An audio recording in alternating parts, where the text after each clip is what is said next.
Welcome to Body of Light, episode 13, featuring Amrita Baba. This is the second interview with Amrita Baba, and I felt it was necessary to interview him again, for he is one of the few people I've come across who is actually engaged in creating a system designed specifically for Western lay people engaged in the Western world, and teaching them Vajrayana Buddhism, Dzogchen, and different tantric Hindu practices, yogas as well. The system that he has developed is called Amrita Mandala, and I think it is very unique in the fact that he's focusing greatly on rainbow body and light body development, tailored for the Western people and the Western mind. After our first interview, I wanted to ask him a lot more questions after following him on Facebook and seeing some very interesting results coming from his students, and how it seems that the systems he is offering and teaching seem to be doing something positive, seem to be having a positive result on people, and that his systems are focused so greatly based on rainbow body teachings and light body development. I needed to find out more information on what he was doing and what's really going on with the development of his students and himself related to rainbow body and light body. Because again, these are Westerners who are on the path, who are engaged in similar practices as the monks, the nuns, the sadhus, the lay practitioners of the East, but again, tailored for people in the West living Western lives. We talk about many, many interesting topics in this interview, including, are tantric yoga practices like Vajrayana Buddhism dangerous, possibly, for people in the West? What is the way, or a way, for Westerners living a Western lifestyle to attain rainbow body or develop full light body? This includes talking about Dzogchen and other rainbow body and yoga practices tailored for Westerners. When is it a right time, if any, to let go of a practice that has bared a positive fruit? Is it needed to let go of a practice once it has done what it is supposed to do and you bear the fruit? Do you continuing practicing that practice or let it go? We talk about complex trauma and how it relates to energetical, physical, mental, emotional healing, and how it relates to rainbow body and light body development. I share some personal stories of myself being a Western practitioner of the Dharma and other yogas, and how that relates to being also a father and a lay person in the West. I asked Baba, why would someone want to attain rainbow body or complete light body development? What's the point? Why would one want to do all this work or practices and have this as a goal, or have full enlightenment be something to aspire to attain, allow, or realize? Why do it? We also talk about the dark side of Dharma, how there's many spiritual gurus, masters, lamas who speak the truth, who seem to be helping lots of people, but also have these major flaws to them. And then Baba also explains deeply his Amrita Mandala method, system, practices, how they relate to Western people developing rainbow body and light body. So this and much more we go over in episode 13. So please enjoy Amrita Baba. You spoke about lay practice, and this question, if Westerners, is it possible for Westerners and lay people specifically to attain rainbow body or light body? Yeah. And it's well, that very question, that this very topic has driven my whole career of practice. So 25 years now. Yeah. And I remember reading, it was probably from Sogyal Rinpoche's The Tibetan Book of Living and Dying, which was my first, that was the first book where I read about rainbow body. And I remember it hit like a lightning strike, and I want to find out and I want to dedicate my life for it. But more than that, your question of Western lay people, lay life is so different. How, like, if we think Mahayana Buddhist world from Asia, or Vajrayana Buddhist world from mainly from Tibet, in some other areas in Asia like Japan, there has been monastic practitioners and lay practitioners. But lay life in those cultures in ancient times is completely different from, Western lay life in our time, in this modern time. So, I've had a fair share of, you know, those struggles and trying to find my way. And of course, as a teacher, to then figure out not only a path, a method, but authentic ways for my Western lay students to effectively practice, So leading to before, a light body. right.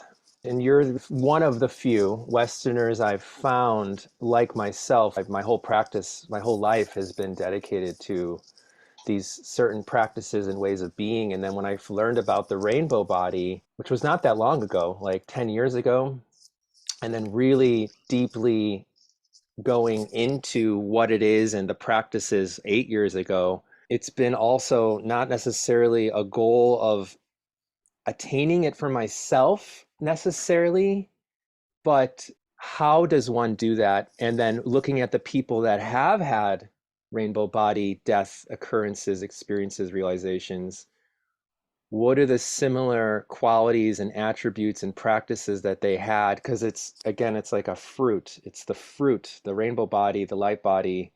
It's the fruit of the practice. So you're one of the only Westerners I've found who have such a dedication and interest and passion, and not just that, but has also found ways of creating or developing a system, which I want to go in later, of helping people to get to this state of living being. But before we go further, what I would really like to do is show you that clip that I was talking about from an interview I had from Lauren Roche. Do you know Lauren Roche, who wrote the Radiance Sutras? Or you heard of Yeah, him? I've heard of him. I know him by name, but I don't know what he Do, does or what he teaches. do you have the book, the No. Radiance Sutras? Okay. So it's an interview I had with him and his wife. He lives in California, and he's been basically like a meditation coach therapist for a very long time. And he translated this ancient text, and I can't remember the exact name of it. My wife's actually doing a teacher training, a meditation teacher training based on this tantric text. He's been with many amazing beings. He's been blessed by the 16th Karmapa. He was at a black hat ceremony from the 16th Karmapa, and a beautiful human being.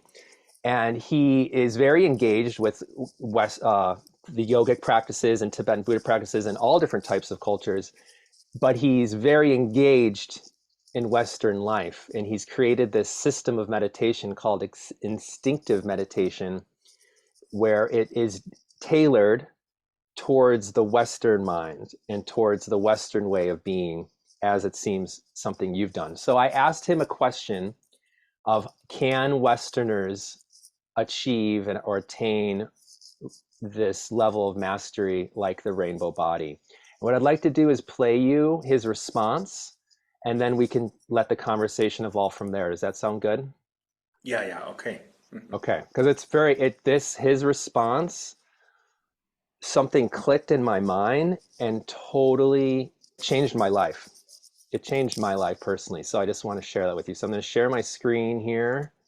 Camille and I were teaching a workshop, and there's a woman in our workshop, and she'd been a teacher, a school teacher in Chicago, studying deep study of Tibetan Buddhism. And the teacher had what it looked like, that she had like a diamond body that was a purple violet that I had never seen before. and there's a doll-like quality. And the teacher had been visualizing her and teaching her these visualizations. And what happened to her is that she became obsessed with the teacher, like that was her primary marriage. And she lost interest in her husband and lost interest in teaching. She lost interest in daily life. And so she was a kind of a semi-nun and floating. And so there's lots of, we could say, hazards or dangers when people take these practices that were developed in the meditation traditions and impose them on themselves rather than discovering what's here. It's very complicated, but and that's how we learn. We live and learn. It's just that the path out from there is not mapped. Like if you spent, say, 10 years doing many hours a day of a fierce Tibetan practice, and you build your subtle body to be a certain way, it's, I don't know if anybody knows, well, what's the path to being able to live as a regular person? Because a lot of the practices intentionally damage your relationship with your desires so that you feel disgusted by food, you're uninterested in friends, you don't care about anything, and you wind up lost. And I've been saying this for years, because just from observation, because I wound up being quote unquote like a meditation therapist from 1975 on. People would come to me, people 5 or 10 or 20, 30 years of meditation would come to me for sessions trying to figure out what's gone wrong with their health or their emotional health. And I said, starting in like the late 70s, I said, I'll bet the Dalai Lama has opinions about this. I'll bet he wouldn't approve of Westerners just imposing these practices on themselves. Like, because the Tibetans of all people have the sense from Buddha that, because Buddha said one day, like, monks, I've given you 84,000 different Dharma doors for all the different kinds of people. But for years, I've been saying, I'll bet the Dalai Lama somewhere has said that he doesn't think it's a good idea for Americans to just impose just random techniques on themselves, like we do, and I've done. And finally, about 10 years ago, I found such a quote. And I have it, I can send it to you if you want. Where he said, I don't think it's a good idea for Westerners to convert to Buddhism. You become homeless in yourself. That's what he said. So what are your thoughts? So, general remarks about that. It is very much the case that here in the West, we don't have a culture of meditation. We don't have a culture for Dharma, right? We just don't. So we need to create it. And well, I think that's the biggest challenge, whether we discuss this in any traditional context, whether Buddhist or Hindu or Taoist or whatever. It's the biggest challenge to actually create that culture. But it's gonna happen. It's gonna happen. But you know, when somebody has struggles, issues with integrating their spiritual or meditative experiences with the rest of life, one thing that is hugely unhelpful, hurtful in some cases, are the monastic views. You know, there are a lot of monastic views. I sometimes call it like monastic propaganda because it kind of sometimes seems like that. You know, there is a long tradition how Buddhism started. It didn't end there, but how it started was with monastic establishment. where it was said that, to be a male monk is the best. And, lay people came after that. And women were always last. And there is this monastic propaganda. What I mean by that, or monastic views that can be harmful, are exactly those. This is the difference between the so-called sutra view and tantric view. So in sutra, which is renunciative, it is ideal, it is seen ideal that you have a quiet life, peaceful life, you don't do many things, you don't have sex, or if you do, it's only for procreation. You want to stay away from enjoyments like a wine of glass or a good meal. You want to stay away from music and dancing and jokes and laughter and all these things. As you might know, it's very widespread. It's very widespread, and including in the world of Tantra, established Tantra, these monastic views are sneaking there. And I've actually seen it many times over the years when I've joined Tibetan Buddhist teachings, which are, the teachings might be tantric, but they are taught by monks. But that is already problematic combo, because Tantra wasn't, to begin with, in the beginning, it wasn't methodology for monastics, for monks and nuns. It was for lay people from the beginning. So, but then historically what happened was that tantric teachings and Dzogchen teachings have become part of, sutric views, sutric practices, and also the whole monastic system. So you kind of have to be analytical. People have to be analytical when they study with monks, when lay people study with monks. They have to think about these things. But coming back to the view of Tantra, in Tantra, it is the opposite way than in Sutra. So all things and all kinds of experiences, including pleasures, are the path. So there is no conflict there. There is no conflict with having a job and going to work. There is no conflict with pleasures. There is no conflict with sex and orgasms, and all these things are part of the path in Tantra. And it is unfortunate, I think, that the tantric view, the authentic tantric view, as it has been practiced and expressed by lay practitioners, it is coming, now it seems like different dharmic traditions have been brought to West since maybe 50, 60 years ago, starting 50, 60 years ago.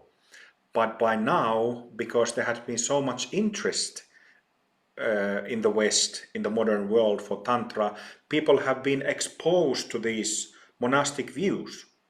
Maybe not grossly, but subtly. And so it creates conflicts in people's lives.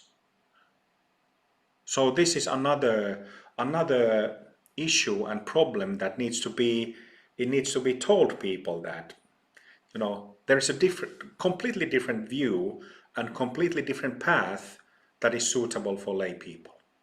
And I'm not saying that, like I started with a short remark saying that lay life in Tibet 100 years ago, or lay life of a lay practitioner in Japan, for example, 600 years ago, it's a completely different lifestyle than, lifestyle of people like you and me, modern lay people.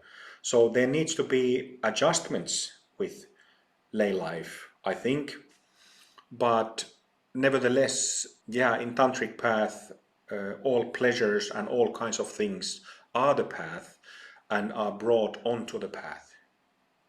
What about the practicing of someone, a lay person who's very engaged with the world, practicing specific practices, rituals, and such that were designed maybe by the monks or designed for more of the hermit or the ascetic type of person, people doing those practices and how they could, like Lauren was saying, damage your relationship with your desires, like what happened to that woman. What's your thoughts around that? Yes, it's an excellent question that I've thought and analyzed a lot because I've had to.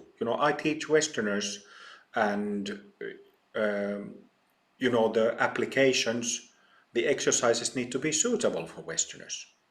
But, to begin with, whether one lives in Asia, in Tibet, in Himalayas, or in the mountains of Montana, or in some natural place with kind of like people lived a couple of 100 years ago, then I think that practices that have been designed in past centuries and past few thousand years, those methods can be suitable and can be beneficial, can be like authentic paths leading to authentic results.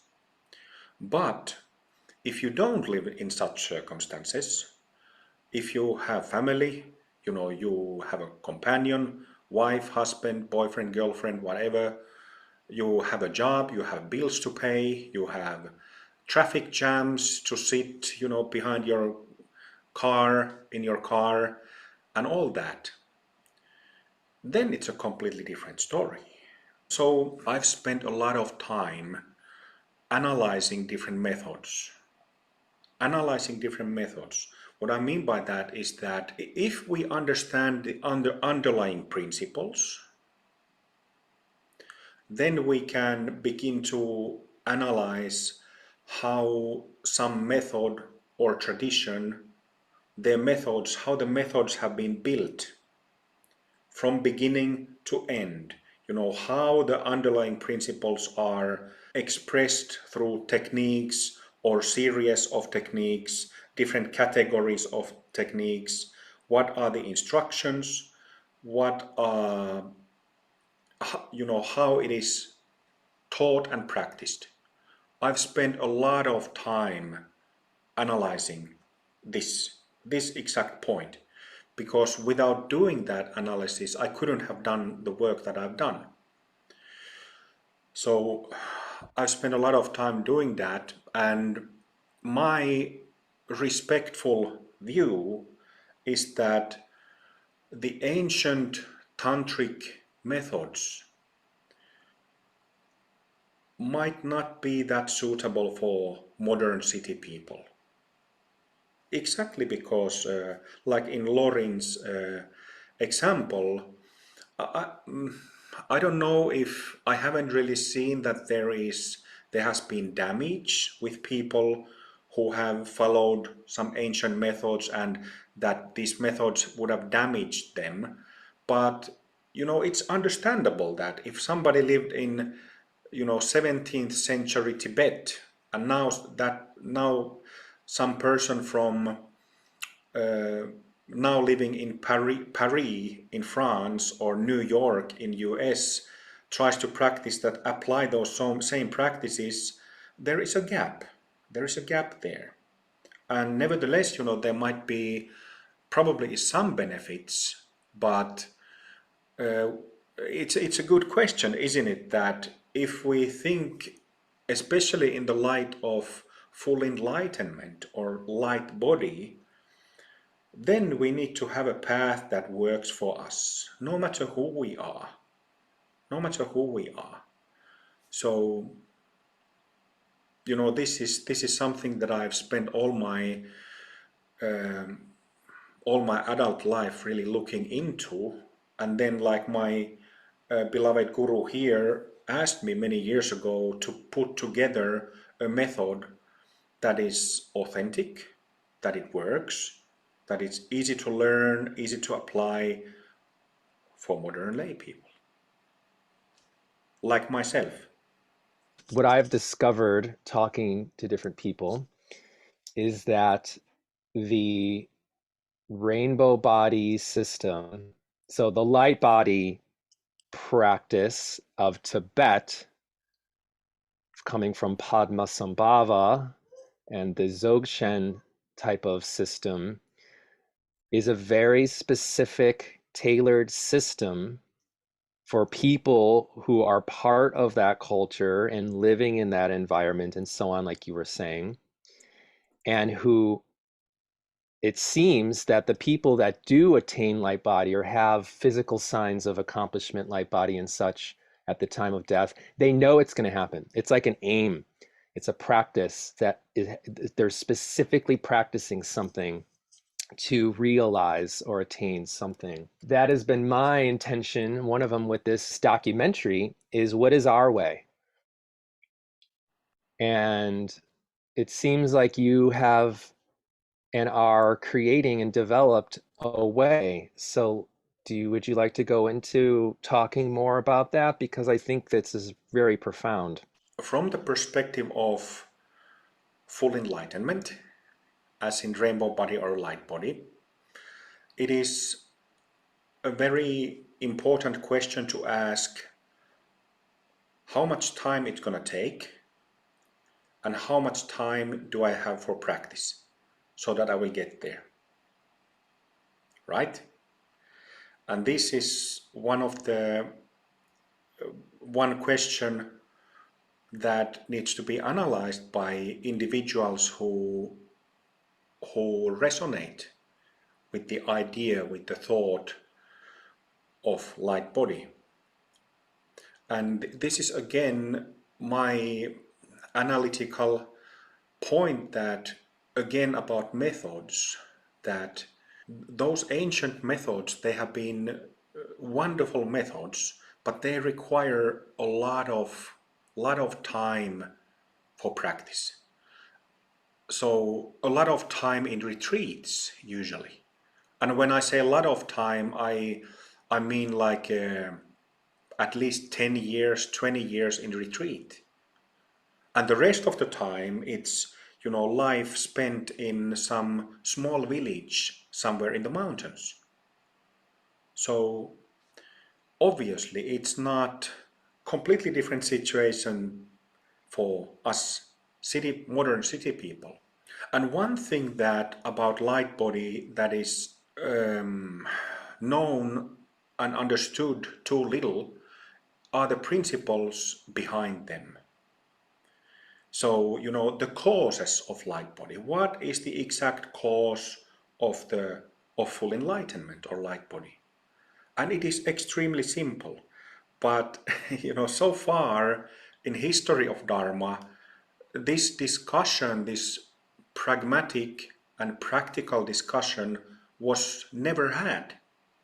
Because there was so much secrecy, there was the, instructions only given to few within traditions and so on. But it is actually very simple. So all of us, all human beings, have the potential to attain full enlightenment, also known as rainbow body or light body. You have, I have, everybody you know, everybody I know, everybody everywhere has that potential. So what do I mean by that potential? What do I mean by underlying principles behind it? Our subtle bodies and our physical body. So we have three bodies. There are all kinds of different explanations of different bodies, the subtle bodies are expressed in different ways. In Buddhism, they often speak of three kayas, which are Dharmakaya, Sambhogakaya, and Nirmanakaya. And this theory of three bodies actually started way before Buddhism in Vedic literature and Vedic tradition with three dehas, three deha, so three bodies. And the way how I teach the three bodies, I use words and names for the two subtle bodies that are kind of household names at this point from literature. And I speak of the physical body, obviously, and then there's the astral body, which is made of meridian channels and is in the form of the physical body. But astral body is non-physical. And then the third one is causal body. I use the term causal body because it's quite commonly used, and it's made of subtler non-physical channels inside the physical body that also creates the aura, the famous aura, and then also the vertical pillar. This is not that commonly known, the full scope of the subtle bodies, but together with the aura in causal body, there is this vertical pillar that goes 5-6 meters above the head. It's about this wide, a little wider than one's shoulders. And then it also goes 5-6 meters below the pelvic floor. So this big vertical pillar. And that's the full scope of subtle bodies. And these subtle bodies, astral body made of meridians inside the physical body, and then the causal body, are the underlying principles behind all spiritual attainments, including full enlightenment or Buddhahood. So you have these subtle bodies, and I have, and everybody else has. It's that simple. So when we speak of, you mentioned Guru Padmasambhava, who's also my beloved guru. You know, I've studied traditional Dzogchen, Nyingma Dzogchen and Burning Dzogchen enough to be able to say that, well, first of all, I respect it, but often ancient old traditions, they don't teach in a very open and practical manner. It also depends on teachers' maturity. Like if the teacher doesn't really know, for example, basic awareness, knowing awareness, Rigpa, in one's own experience, of course, it's not, the teaching on it won't be very clear and very understandable either. On top of that, there tends to be like a factor of mystification with, you know, all these Tal Visions, these different stages of rainbow body practice, but it's actually, it's not complex at all. I remember Garchen Rinpoche, who I regard very highly and respect completely. Garchen Rinpoche, you know, is one of those who every now and then when he speaks, he says things very clearly. And I have no doubt he's certainly speaking of his own experience. I remember Garchen Rinpoche saying that these stages of Tagal practice are simply stages of familiarization. They are familiarization. They are not, you know, Tagal visions are not like seeing something bigger or larger with each step. Well, it kind of is, but it doesn't mean, again, we have to drop the element of mystification and understand that we are talking about our own nature. We are not talking about some bells and whistles and some momentary passing experiences, no matter how fancy they might be. Somebody who has light body or rainbow body attainment sees oneself and world in the following way. And it means that, first of all, you don't have negative impulses inside yourself. So, you know, when we can think of ourselves in our daily lives from morning until evening and during night, you know, we get irritated about little things. we get upset about little things, and then something happens and we become angry, or we become envy, or we become greedy. You know, all this scope of negative impulses, negative reactions. None of those. Only positive, only constructive, not destructive. Even when facing adverse situations and circumstances, doesn't stick, doesn't cling, because there's nothing there to cling, nothing there to for the hook to get stuck. It's very easy to, when we kind of visualize, imagine how it would be, it's very easy to get a little sense how it would be, because we can just think our daily lives with all those little irritations and moments of upset and all this stuff, stress, getting tired, trauma reactions, feeling fearful all of a sudden, having a panic attack, just having none of those. And instead meeting all kinds of situations, whether you are at home alone or with your family, going to grocery store or behind the wheel in traffic lights, no matter where you are, you feel peaceful, perfectly peaceful. Perfectly peaceful, so that there's not even a small ripple of, and then you have to resume peace. None of that. So only positive, constructive states is one. This is what happens internally. And I have to say, our discussion is mainly about light body, and I spoke of the two subtle bodies, astral body and causal body. In Hinduism there are three traditional categories of yoga. There is karma yoga, which is the yoga of service, which is expression of the bodhicitta principle.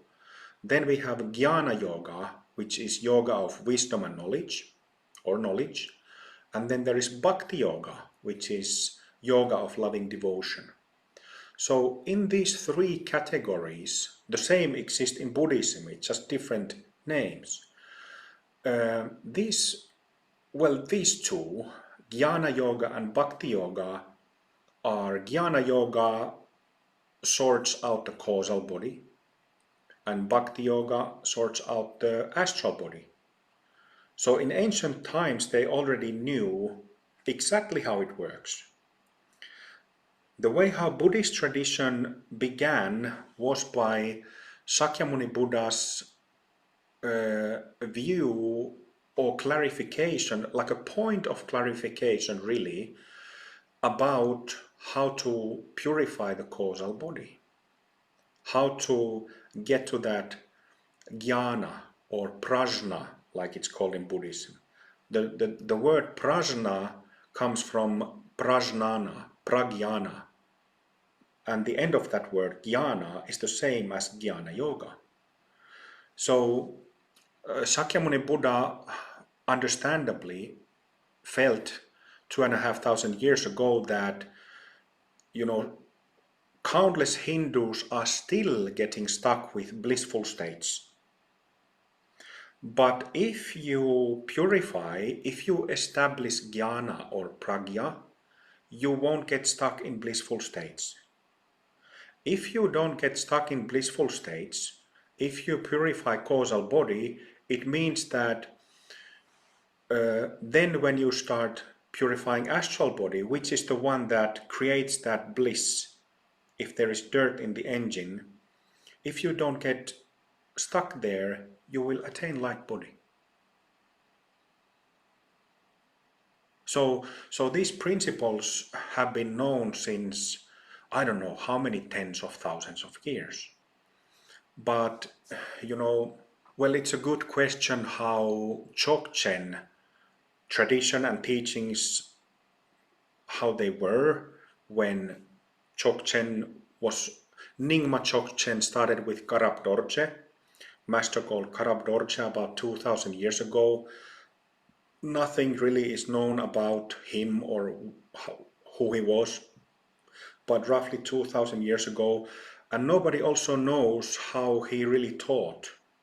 You know, which was what was the exact method and practices that he taught.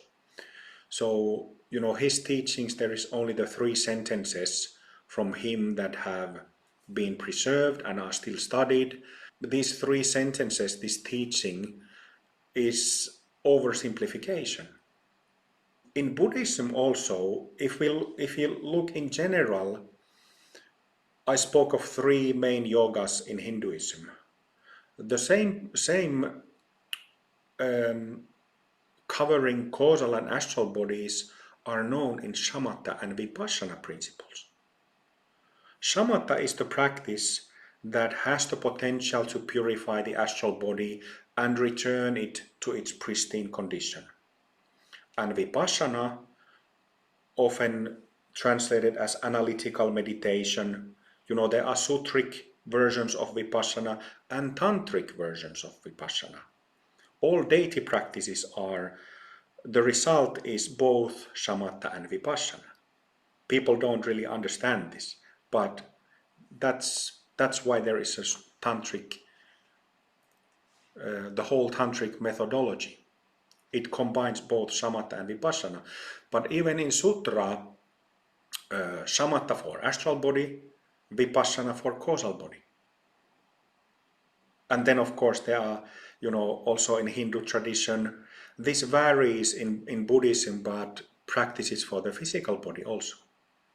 Hatha yoga, all kinds of, in Tibet they didn't develop really asana, you know, hatha yoga practices because it was too cold there. And, you know, maybe they didn't have an even floor enough to be able to practice. Maybe it's because of the weather. I don't know why it didn't develop. In other areas of Buddhist world, like in China, in Korea, in Japan, physical practices developed greatly, greatly. So if we think of the principles behind rainbow body, they are extremely simple. We all have the same subtle bodies. We all have the same channels and centers. We all have. But you know, that's the main question for me as a teacher and a founder of Amrita Mandala is like Babaji asked me many years ago. You know, he said that your job is to put together a method that works, simple, to the point method that works for people. And therefore I've studied with so many teachers, with so many methods, and because of that study and because of countless transmissions from my non-physical masters, also lots of teachings from my physical heart teachers, is why I've been able to do what I have done. But it's essentially it's so simple. But nobody has really before had these conversations, these discussions, and publicly explained it. So that's what we need to do, and of course what we are doing at the moment. Yeah, exactly. Thank you, Baba. For me, it seems that these different spiritual practices, whether it be anything from any system, from any part of the world, if you include all the lifetimes, if that's a thing, which I think it is, of practicing these systems, plus the current one we're in, are designed to, like you said, there's these different bodies and subtle bodies. So these different systems and different practices are designed with a goal to cleanse, purify, heal physical body, energy body, a mental, emotional body, to, like you said, get to this state where you can be at peace, you can be calm, You can be fully present and aware of everything that's happening moment to moment within you and around you, whether you're getting yelled at by your partner or you're in a traffic jam in LA or whatever, wherever you are, you can find that peace. You can find that presence. And that all these systems and all these practices are helping us to get to that place and to this place of being at a level of attaining rainbow body.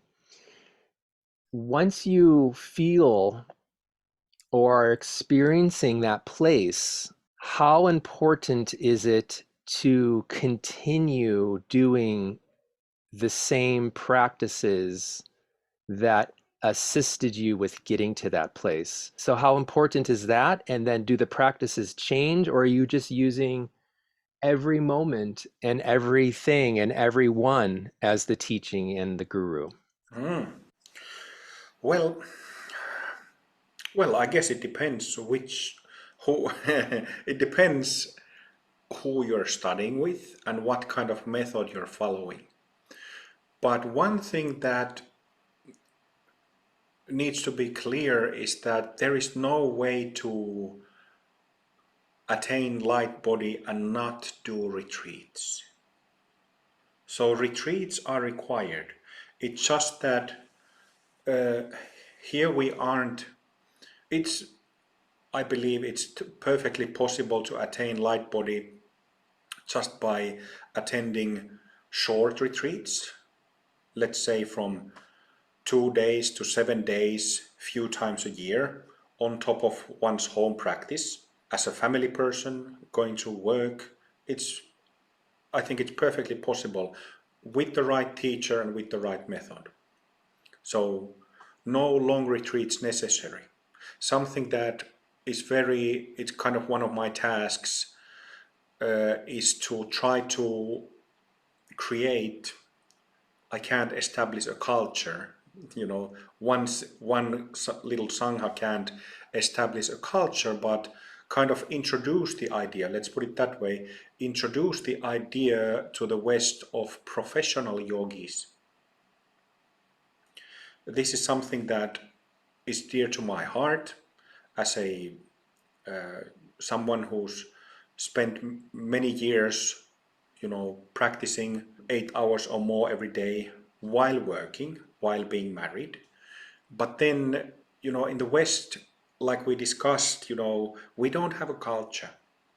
And one, I feel, essential part of this yogic, meditative, dharmic culture is to introduce the idea that one can be a professional yogi or yogini, which means that, professional training in any art or any skill means that you study it full time for a period of time, maybe a few years, 5 years, 10 years, depending how you can arrange your life around it, of course, financially and socially and so on. So my main point is that it is possible to attain light body with perhaps couple of hours, 1, 2, 3 hours of practice a day, doing that for a number of years. And if the method is, and one's teacher is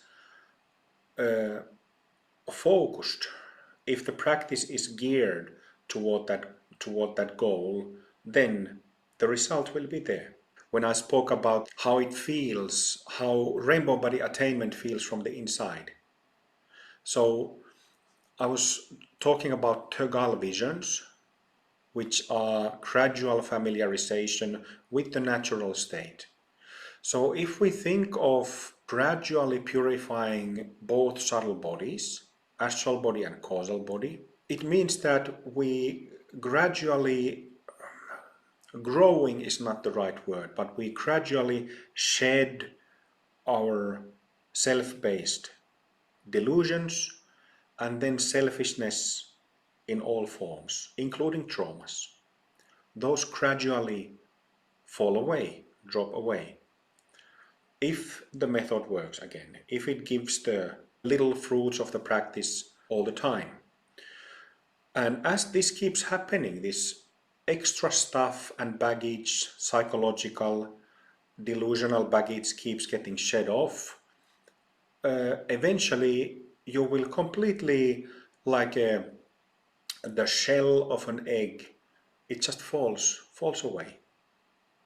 And then you have only pure causal body in its pristine, original, pure state, and only pure astral body in its pristine state. And then you have that radiation of only positive qualities, namely love, compassion, joyfulness, playfulness, kindness, softness, but also one of the very important facets is discriminative faculty. So all that radiating of positive qualities. But how somebody in that experience sees the world is also important.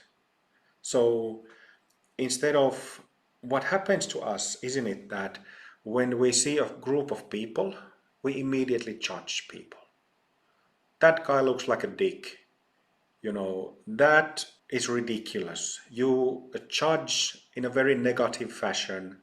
This is what usually happens to us.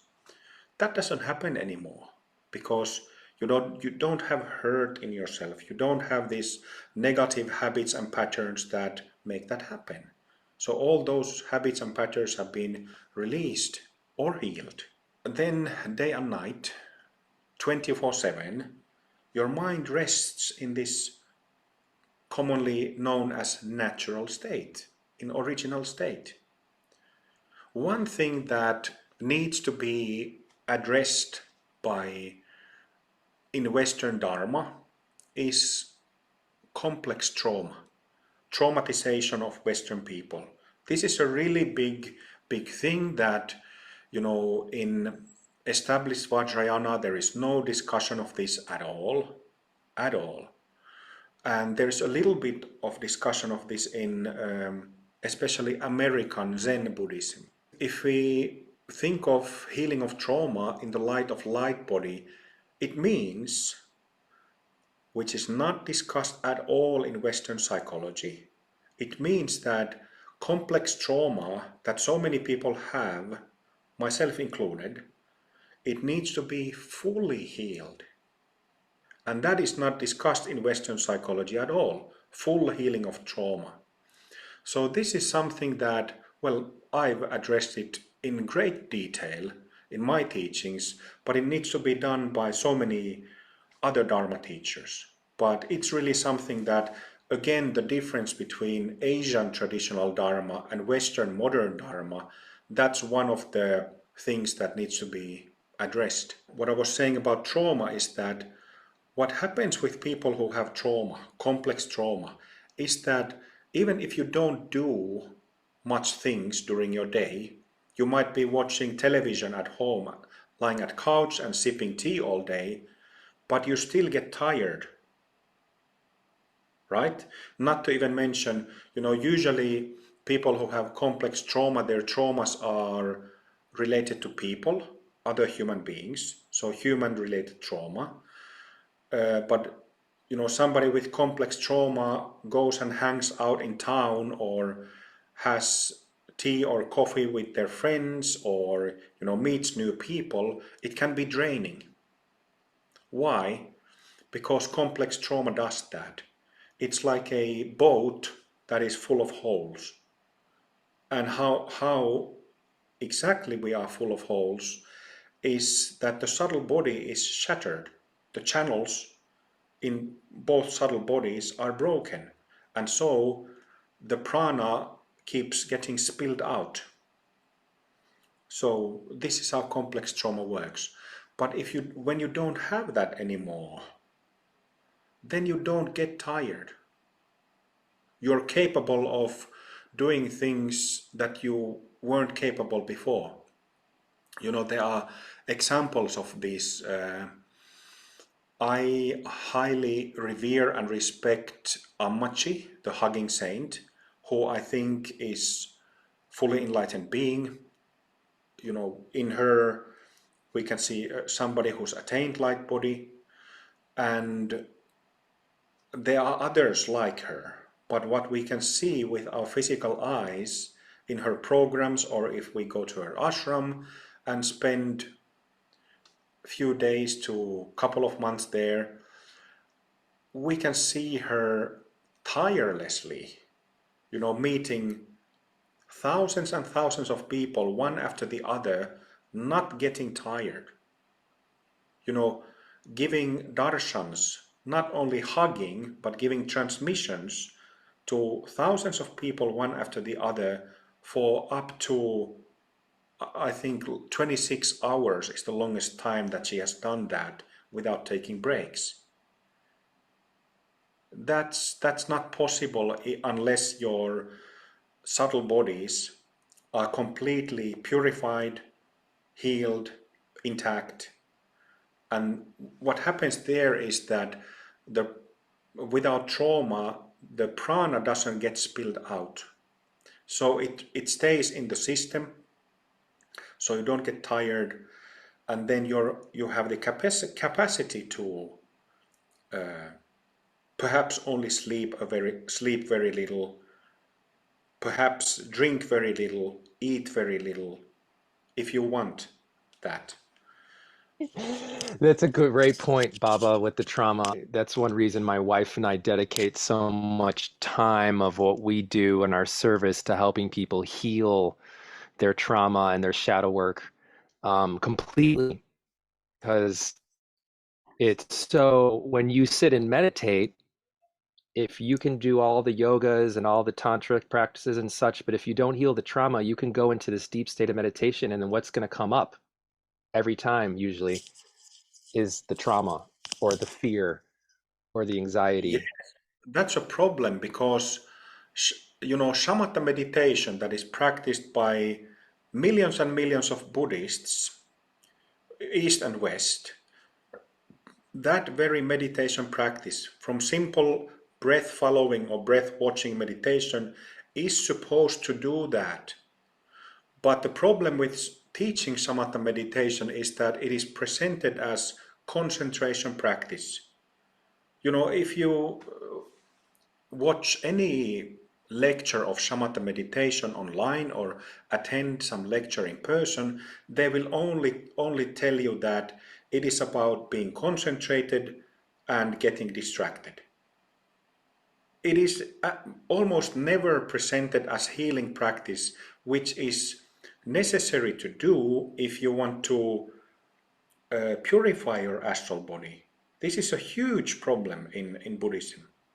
So this is why the way how I teach shamatha is as a healing practice.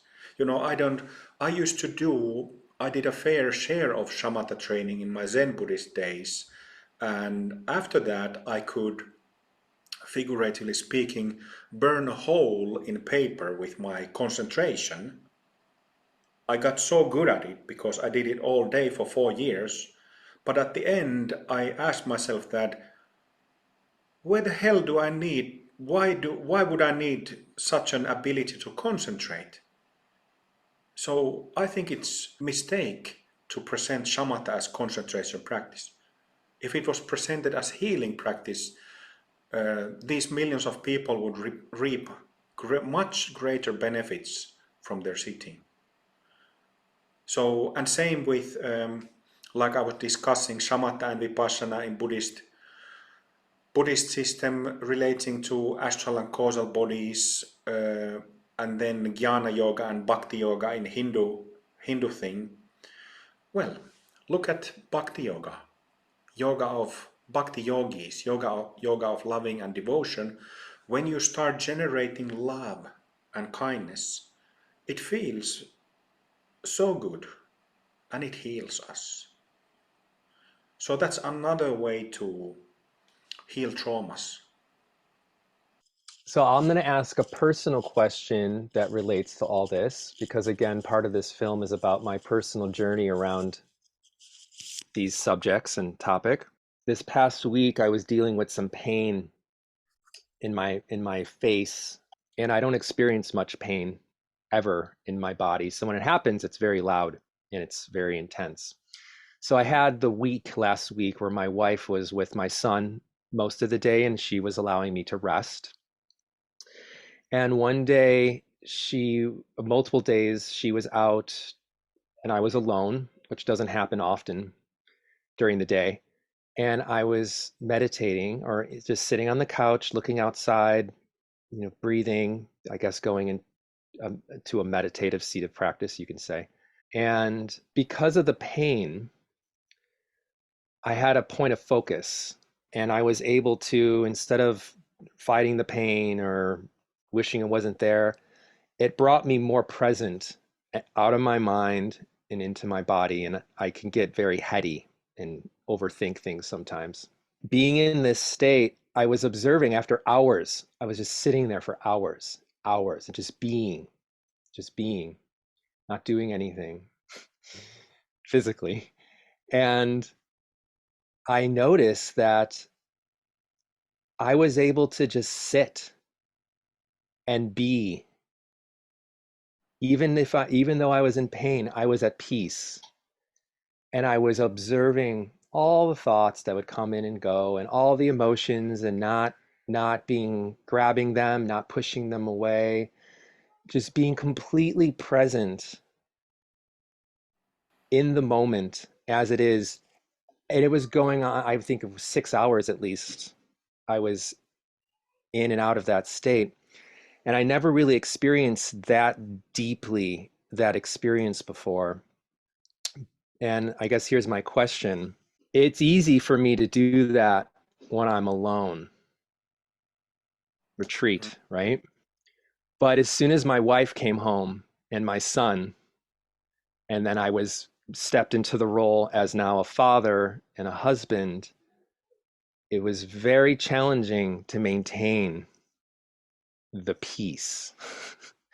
The new, like you were saying with these masters, that where they don't get triggered, they don't get hooked by anger or frustration or irritation or a preference. Oh man, I wish I can just keep sitting, but now I have to do the dishes. Like that was going.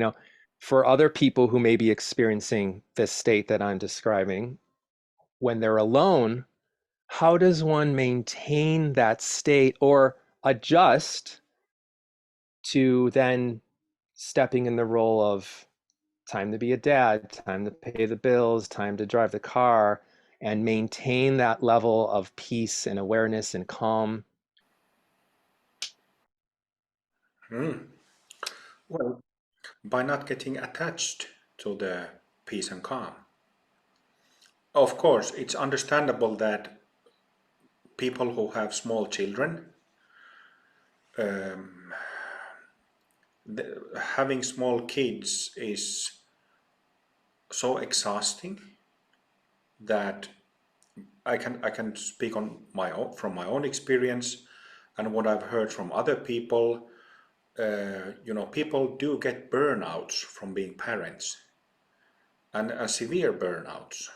So I'm a full-time dad, so it's my main job. yeah, but it can be extremely tiring. So I don't blame anybody for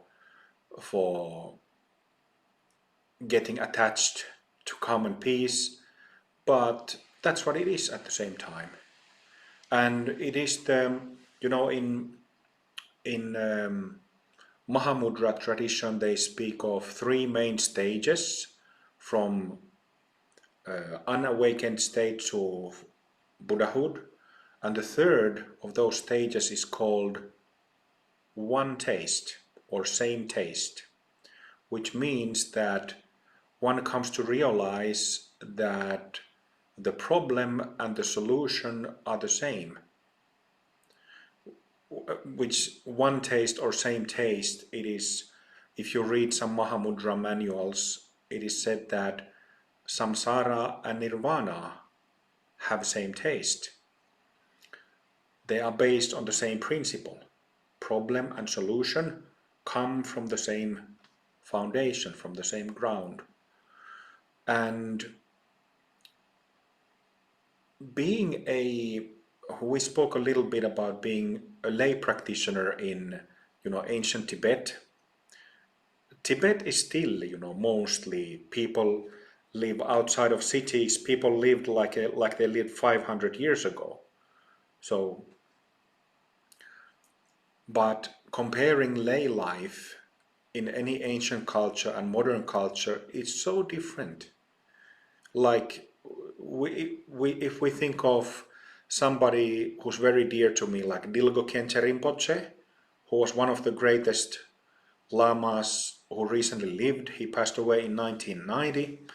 And he, for example, he was a layman. He had a family. But I don't know for certain, but I doubt he ever changed the diapers of his children. You know what I mean?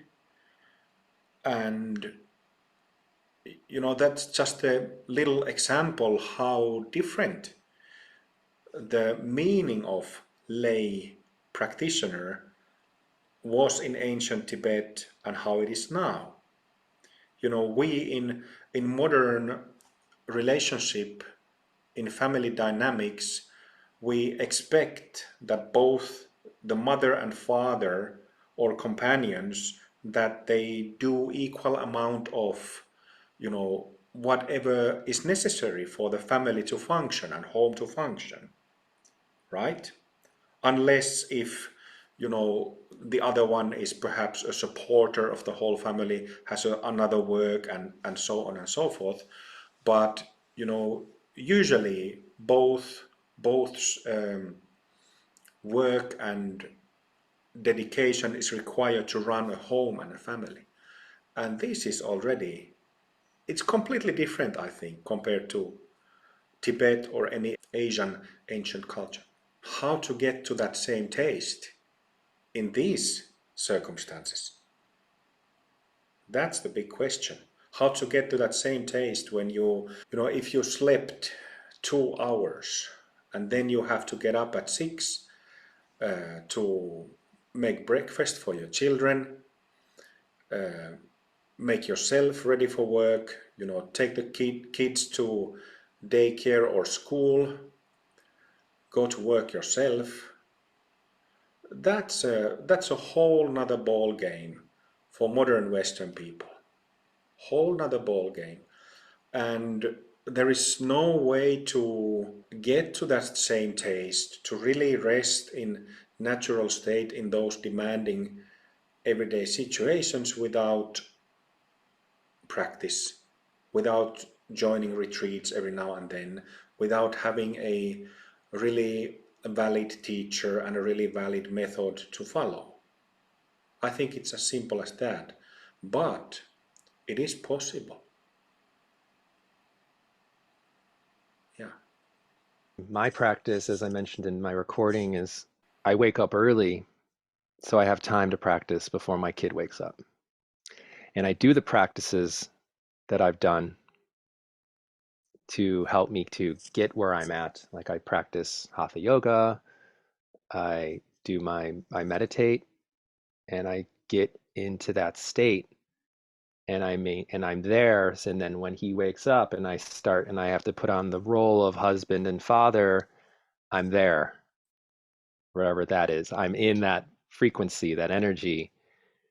And my practice is to take the demands of, okay, it's time to go chop wood, it's time to go cook food, it's time to go do this, and to take whatever I'm experiencing, say it's anger or I'm frustrated or I'm playful, and to take every experience as that's what's happening. Because I think where I get tripped up, and I've seen other people get tripped up, is, oh, something I'm experiencing is hard, or it's difficult, or my son is not, he's just crazy and off the walls and he's just constantly demanding me. I wish it was different. I wish I could just go sit. I wish I could just go practice.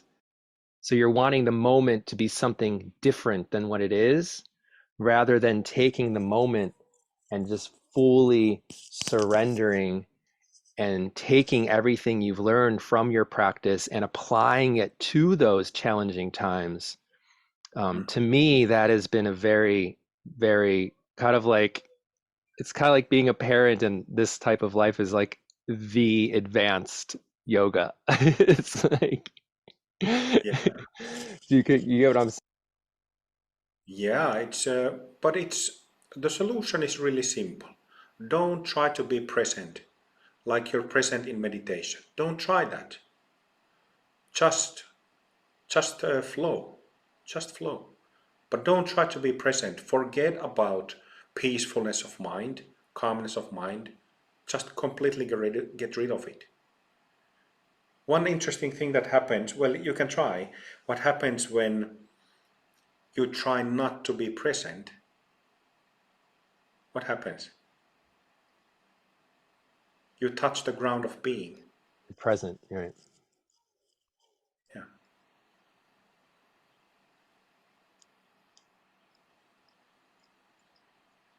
Yeah.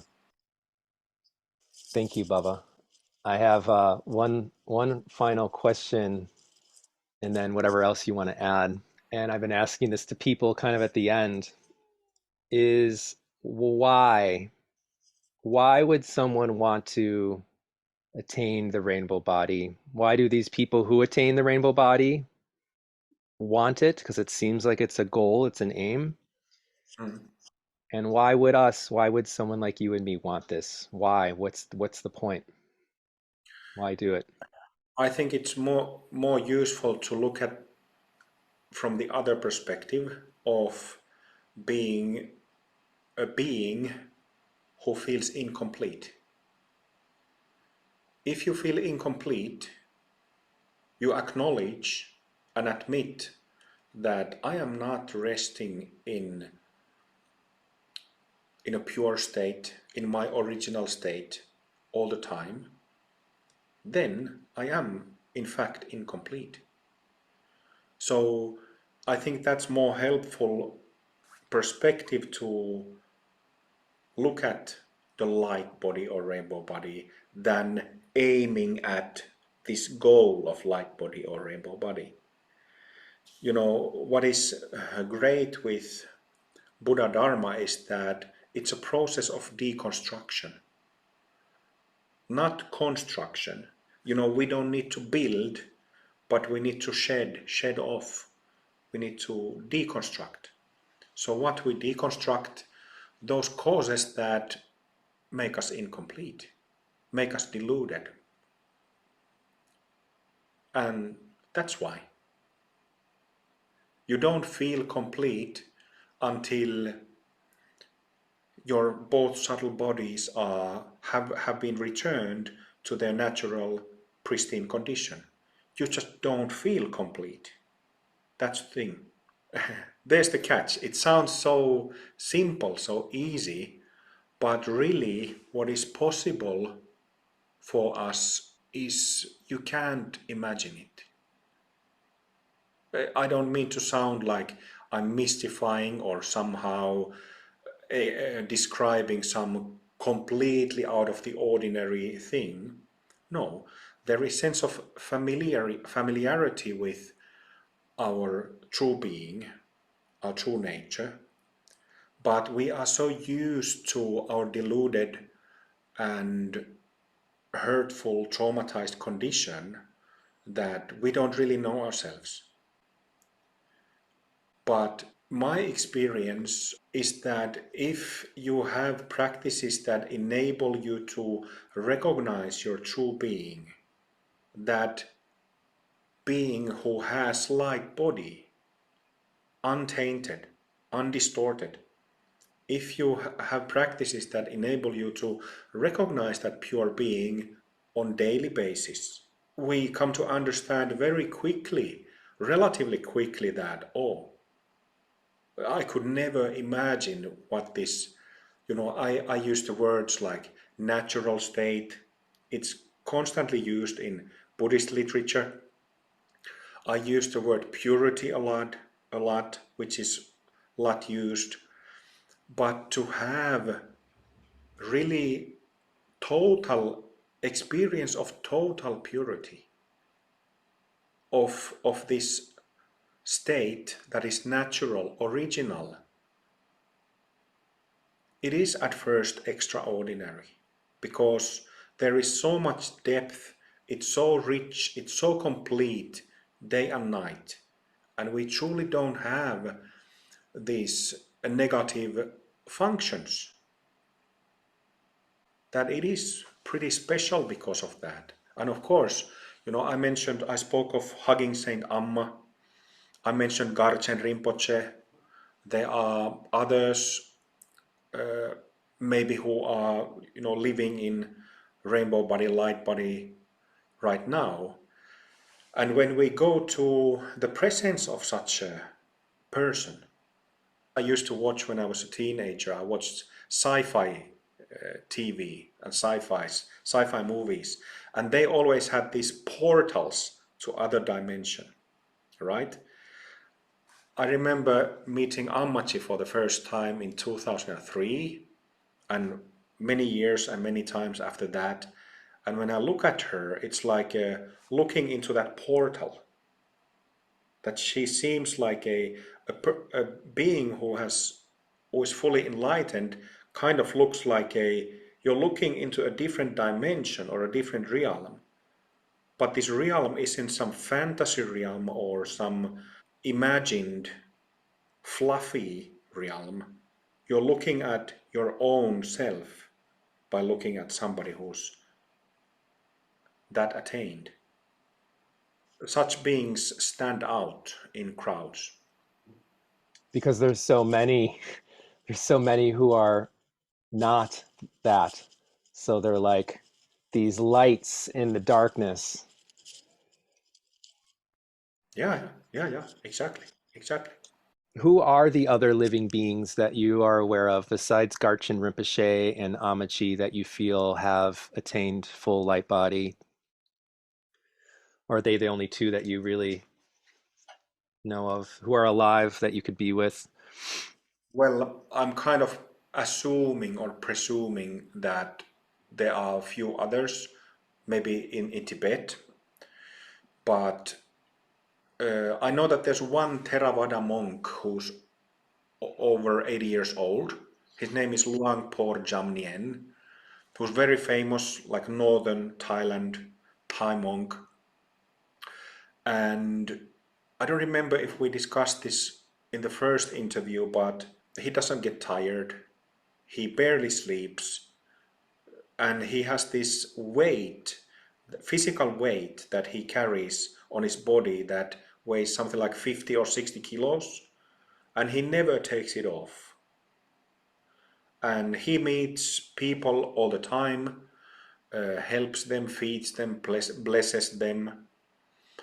And so I don't remember if we discussed this light body in Theravada tradition, but I've checked this from a traditional source, and it was confirmed that in Theravada tradition, it is known that the bodies of some monks completely disappear and some of them shrink.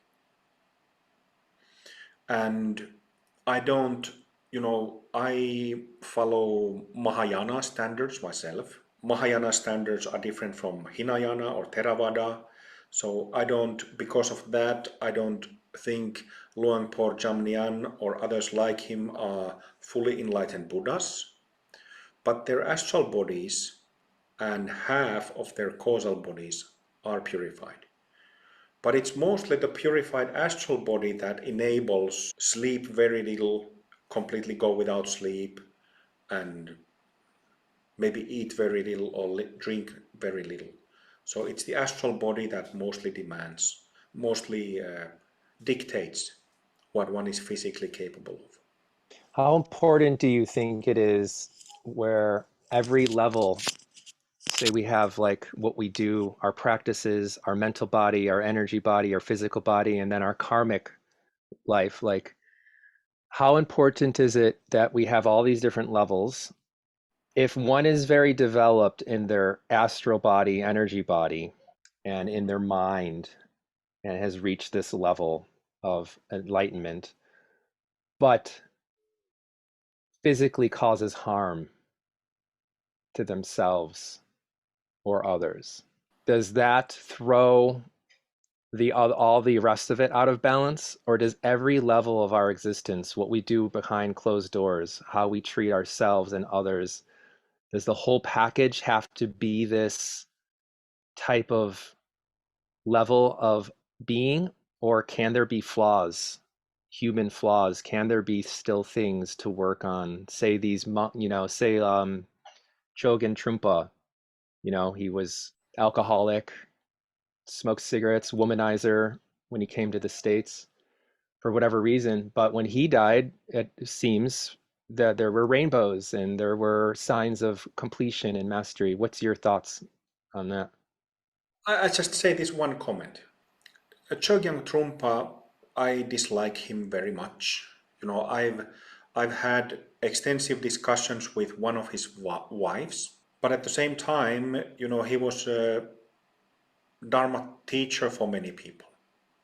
But he wasn't even close to being fully enlightened. Not even close. I've met him a couple of times in meditation, said, put my hands together and said, thank you very much, all the best. But he wasn't even close to enlightenment. But such occurrences as rainbows at death, he was also a Dharma teacher for many. And I know this one American friend who is a long-time Dharma teacher who was a student of his, who is an excellent Dharma teacher. He authorized very questionable people to become Dharma heirs of his, but very bad results. Okay? So I think it's possible for beings less than fully enlightened to display some signs. But signs aren't always definitive. Just like the shrinking or disappearing of the body is not a definitive sign of, I think that Dilgo Khyentse Rinpoche and Chatrol Rinpoche, many other Rinpoches were fully enlightened, but they left corpses. When you say he wasn't fully enlightened, what are you basing that off of? His actions, or No, I based that on Bumi analysis of analyzing his subtle body. the alcohol can't help? One of he had an assistant who carried his cocaine vial. Like he was addicted to coke, he was a bulimiac, tortured a cat to death with a blowtorch. He had a very traumatizing upbringing. Chogyam Trungpa's Dharma brother, Orgen Tobgyal Rinpoche, who's still alive, I remember a friend sending me Orgen Tobgyal Rinpoche's interview where he said that where him and Chogyam Trungpa were trained in the monastery under Chamyam Chökyi Lodro. Rinpoche was really huge, Rinpoche really famous. There were whippings, lashings of monks. And these young monks were punished so violently that their backs would be completely in like bloody pulp. So that's where they grew up, that's where what they were exposed to. So if you see that every now and then as a young boy, as a teenager, you understand that this is the Dharma world, this is the world of this is enlightened behavior, that you sometimes torture people so that their the flesh on their backs is like a bloody pulp. You can't imagine that. So what I'm hearing you say is that yes, it matters. The whole package matters. Of course. Yeah. But this is where it gets very tricky. I always like to think of a story related to Guru Rinpoche, Padmasambhava, who he had one of his close disciples, Lalung Palgi Dorje. Lalung Palgi Dorje came to Guru Rinpoche and asked his opinion of assassinating a local king or a local lord who was beating and killing Buddhists and also destroying Buddhist temples. Guru Rinpoche said this is something that is necessary to do. And Lalung Palki Dorje went and shot him to death with a bow and arrow. So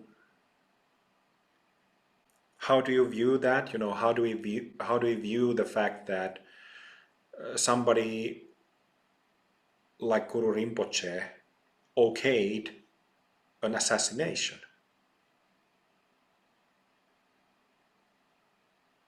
If we look at it purely only from the perspective of murdering somebody, then it's a problem. But if we understand why it was necessary to kill this evil lord, we can understand that, well, he was avoiding creating more negative karma, very negative karma for the evil lord, as well as preventing other Buddhists from getting killed, and thus taking the opportunity to practice the Dharma. So it's reasonable in that sense. Sometimes protection is an act of love. Of course. Baba, I have one more question I want to ask you about the systems you've created, because I think it's really important that people know what you offer. So this is related to the question of, can one practice like Vajrayana Buddhism, Vajrayana Buddhist practices, tantric practices, rituals, what have you, and also reap have the effects of them work and live a life of a layperson? You've created systems, practices tailored specifically for Westerners involving this. Can you talk to like a general description of what that is? Like, is rainbow body yoga something you offer? Is that what this is? Can you speak to, just give a little general description of what it is you've developed relating to all of this? So I've studied with many physical teachers, and I had two heart teachers. One of them was Japanese Zen master and master of Zen arts. His name was Terayama Roshi. And then the other heart teacher who I had was American lady called Sivakami Om Anandi, who was in Yogananda's lineage, but she was also a mystic of very, very advanced mystic, so she received many teachings non-physically. There are other interviews of my connection with both of them. But on top of studying with these many teachers and having two heart teachers, the main bulk of what I learned has come from my non-physical masters, such as Padmasambhava and Babaji here and number of others. And this group of so-called Mahasiddhas, fully enlightened Siddhas masters, form a congregation called Mahasiddha family in Amrita Mandala. So altogether there are roughly 50 Mahasiddhas from Buddhist, Hindu, Taoist, and Christian traditions who have expressed to me that they want to be part of what we do in Amrita Mandala. Just giving blessings and spiritual support. Our practices, our method, so we have two subtle bodies, like we've discussed, causal body and astral body, and these are the main causes of our samsaric, deluded, hurtful condition or pure condition. So our practices are, I haven't kind of pulled any magical rabbits out of my hat and created completely new practices. No, it doesn't work like that. But I have reviewed lots of practices, and also from my career of practice put some practices that have been more widely practiced but have been forgotten or completely lost, I put those practices back together to create a dynamic composition that people can easily learn and easily apply. Because of there are two different subtle bodies, that's why we have so-called two different paths, two different sets of practices for both of the subtle bodies. So we have, for the causal body, we have rainbow body yoga, which is Buddhist Tantra, which means that it has Buddhist energetic design, which emphasizes causal body purification. In other words, it means, as we all know, Buddhism emphasizes emptiness or wisdom practice. That's what it means, in other words, causal body practice. So we have like a set of Buddhist tantric practices to return causal body in its pure state. Similarly, we have the other path for astral body purification that uses Hindu tantric practices and also trauma healing practices for the reasons that we discussed, because complex trauma and traumatization in general is so widespread in the West, is why I felt it necessary to have effective trauma healing practices. And the main trauma healing practices are available online in YouTube. It's been a year since the early 2024 when I started teaching those, and I received so many messages of people telling me that they literally got out of one session more than they did in 4 years of psychotherapy, something like this. So, but yeah, we have two different paths under the same roof. And the reason why we have a kind of Buddhist path and Hindu path isn't really, we are still practicing according to the Buddhist view. So, we don't, a theory or a view is extremely important, and so in terms of view, I haven't kind of put Buddhist view of middle way philosophy or something like that together with Advaita or Vedic view or something like this.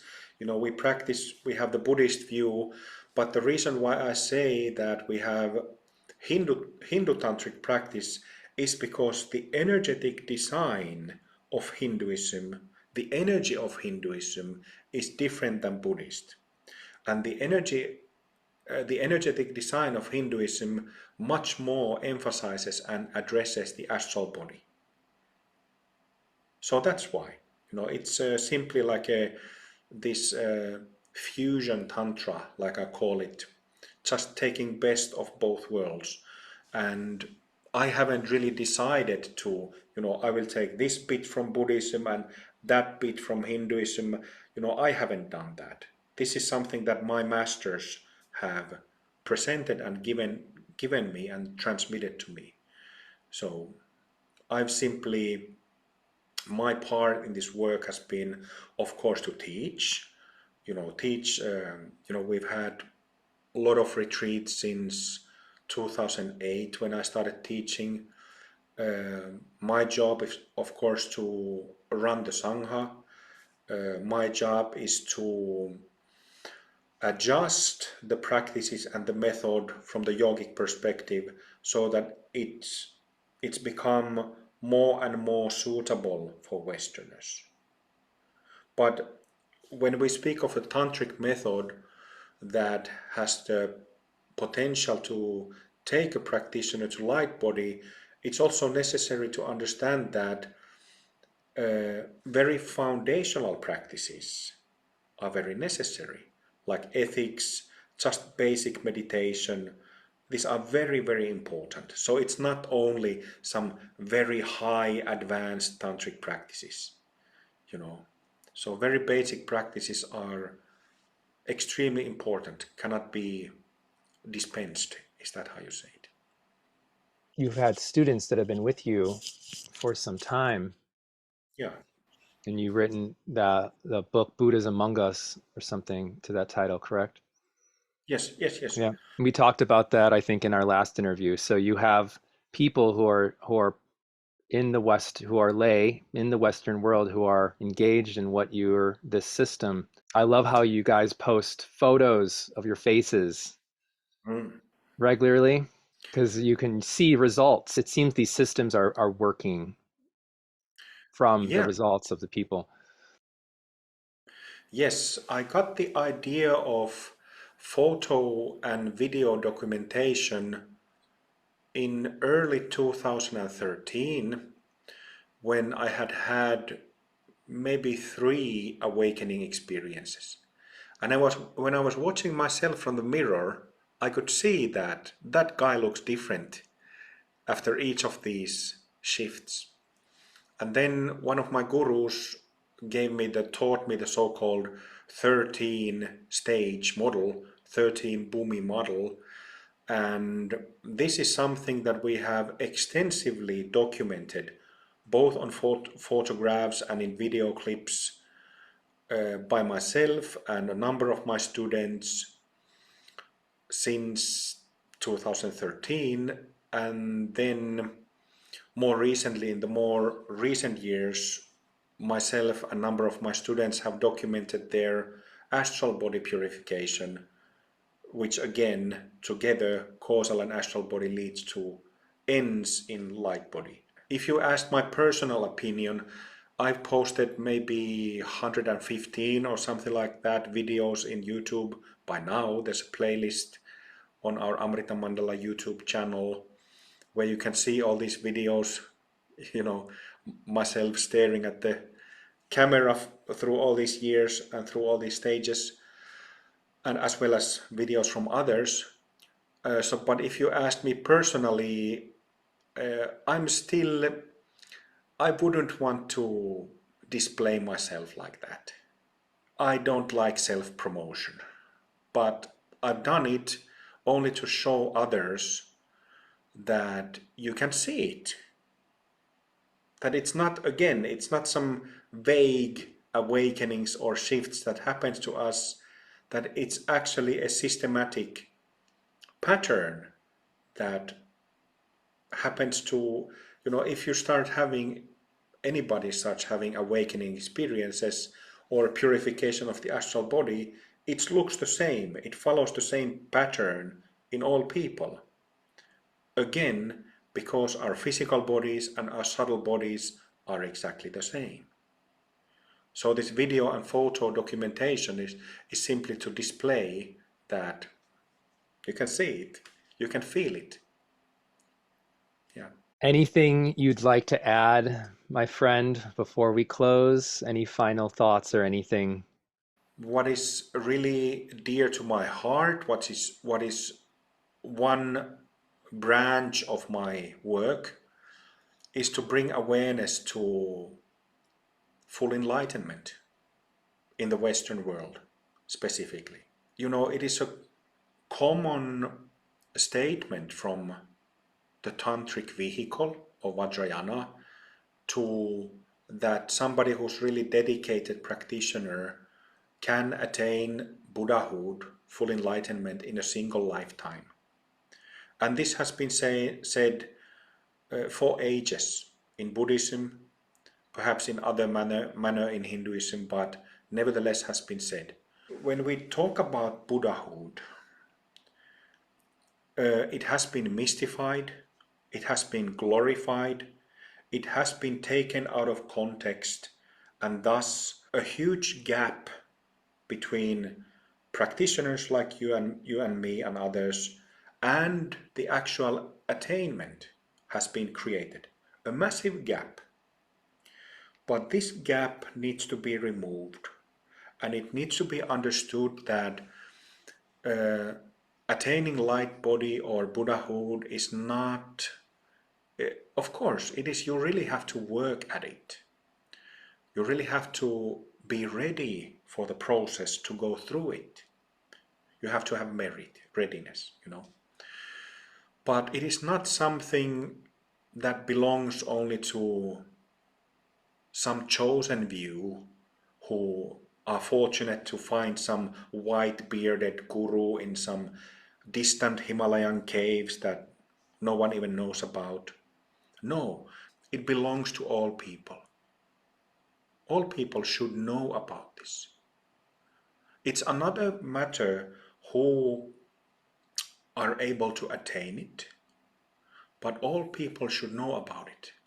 And so many in the West already do, through Jesus Christ, through Ishanat.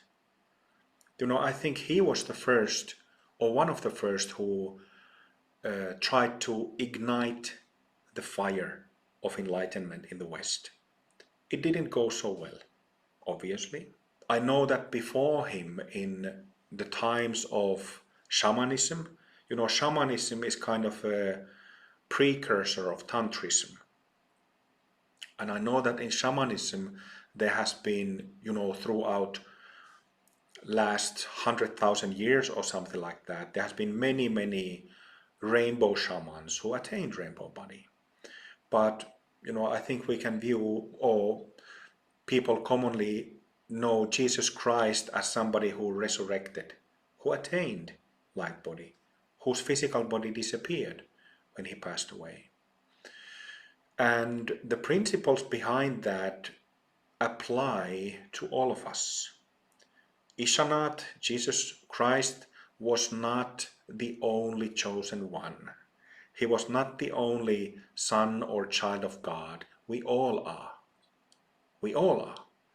And we all have in us already this potential to attain the same, to become completely free.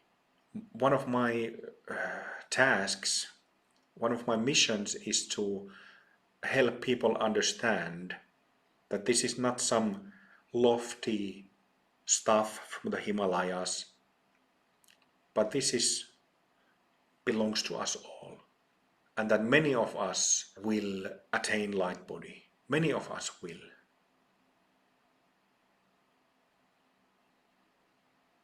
There ain't nobody, illusory, transform to rainbow body, clear light shining, calmly abiding, great perfection, rainbow body, empty. There ain't nobody, illusory, transform to rainbow body, clear light shining, calmly abiding,